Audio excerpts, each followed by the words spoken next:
Donc la formation à ConceptX m'a apporté beaucoup sur la notion réglementaire, c'est-à-dire sur tout ce qu'il faut pour voler en toute légalité et me rassurer aussi sur le domaine de la sécurité pour que je puisse travailler en sécurité et m'apporter les connaissances qui me manquaient parce que moi je faisais du vol en loisir et j'avais besoin justement de me sentir professionnel dans ce domaine. Donc aujourd'hui par rapport à la partie pratique et la partie théorique, je me sens d'attaque pour répondre à des prestations professionnelles. La Guadeloupe a beaucoup de potentiel au niveau de l'image, au niveau de la vidéo et également de la photo. Et donc on a une belle nature qui est très variée et il est nécessaire aujourd'hui dans tout domaine, que ce soit dans le domaine de l'entreprise ou du tourisme, etc., de mettre en valeur cette île par de belles images. Donc il y a des codes à respecter, il y a toute une éducation à l'image et cela peut être fait uniquement par des professionnels. Tout à fait, c'est un métier d'avenir. C'est quand même un métier du numérique, comme on dit. Et il y a de plus en plus de monde et du coup, la loi a changé à ce niveau-là. La loi était plus souple, maintenant c'est de plus en plus cadré. Donc du coup, maintenant, il faut se former. Tout à fait, la formation elle est obligatoire. Hein. C'est un peu comme les permis voitures. Il faut une autorisation pour rouler. Le drone, c'est pareil. Il faut une autorisation pour circuler, fonctionner, pour faire voler un drone. On ne fait pas voler un drone comme ça. Et donc du coup, ça s'apprend. Alors, eh oui, le drone, on en a besoin un peu dans tous les domaines maintenant. L'audiovisuel, déjà pour commencer. Maintenant, tous les reportages se font par vidéo, drone. Métier un peu plus technique, dans le BTP, photogrammétrie, autophotographie, relevé 3D.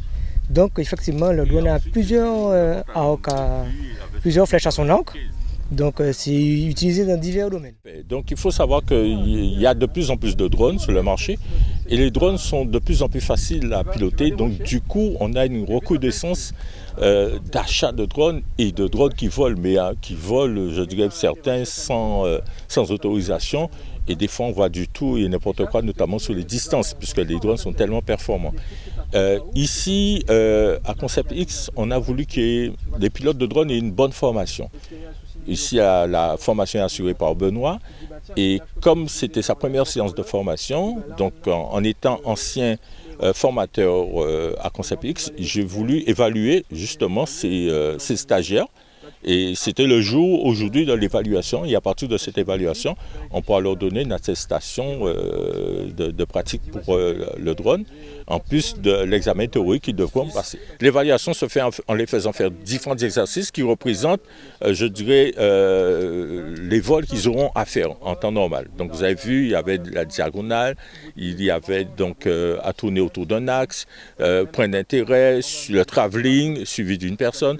Donc ça nous permettra de pouvoir juger leur façon de piloter et justement la maîtrise qu'ils ont du drone. Si les deux, l'avantage c'est toujours une radiocommande, le lien est fait par une radiocommande.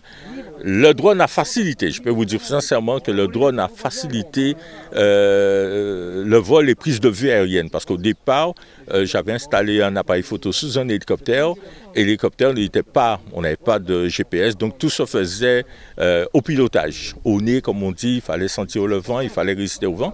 Le drone, franchement, quand c'est arrivé, je suis tombé dessus, j'étais bluffé parce qu'un drone, vous le décollez, vous partez, vous revenez, il est toujours au même endroit et ça a démocratisé la prise aérienne. Mais tel point qu'il y a eu du tout et n'importe quoi. Et c'est pour cela qu'il y a eu une législation et elle est en train de se corser au fur et à mesure, puisqu'en fin de compte, ce sont, je dirais, les infractions qui créent une réglementation. Parce que le plus souvent, on n'imagine pas que quelqu'un va faire telle chose avec le drone, on le voit, on va aller sous vol de personnes. Donc, il y en a qui prennent le plaisir à aller à 4 km alors qu'ils savent bien que c'est interdit. Donc, c'est tout cela qui limite, je dirais, qui nous limite, puisqu'on est obligé de modifier la législation en fonction du comportement de chacun avec leur drone. La formation de pilote de drone, c'est une formation qui s'intéresse déjà à tous ceux qui veulent maîtriser cet engin, parce que c'est un engin qui nécessite d'être formé. On ne peut pas donner à quelqu'un une voiture ou un avion sans être formé. Donc c'est pareil pour le drone. Même si c'est un objet qui est très très popularisé et qui est bien vendu, mais travailler avec un drone nécessite de respecter un certain nombre de règles. Et donc nous sommes là pour pouvoir permettre aux gens d'acquérir le minimum de connaissances théoriques et pratiques pour pouvoir utiliser le drone. Nous avons aussi la possibilité de former des gens qui sont des futurs professionnels de la prise de vue ou bien des personnes qui sont également dans le bâtiment, qui ont besoin d'avoir des autorisations spécifiques pour pouvoir utiliser le drone dans le cadre professionnel. À ce moment-là, ils font la formation théorique et pratique. Ça leur permet par la suite de passer l'examen de la DGAC et de devenir en finalité pilote de drone professionnel. Ce qui leur permet de pouvoir avoir les autorisations pour faire les démarches particulières dans le cadre de leur profession. Nous sommes spécialisés dans le numérique. Nous faisons des formations. Au départ, nous faisons principalement du montage audiovisuel qui nous a amené à faire la prise de vue par drone, mais nous faisons également de l'infographie. Donc on maîtrise des logiciels comme Photoshop, InDesign ou Illustrator. Nous faisons également de la bureautique, donc Word, Excel, PowerPoint, enfin tous les logiciels de bureautique classiques.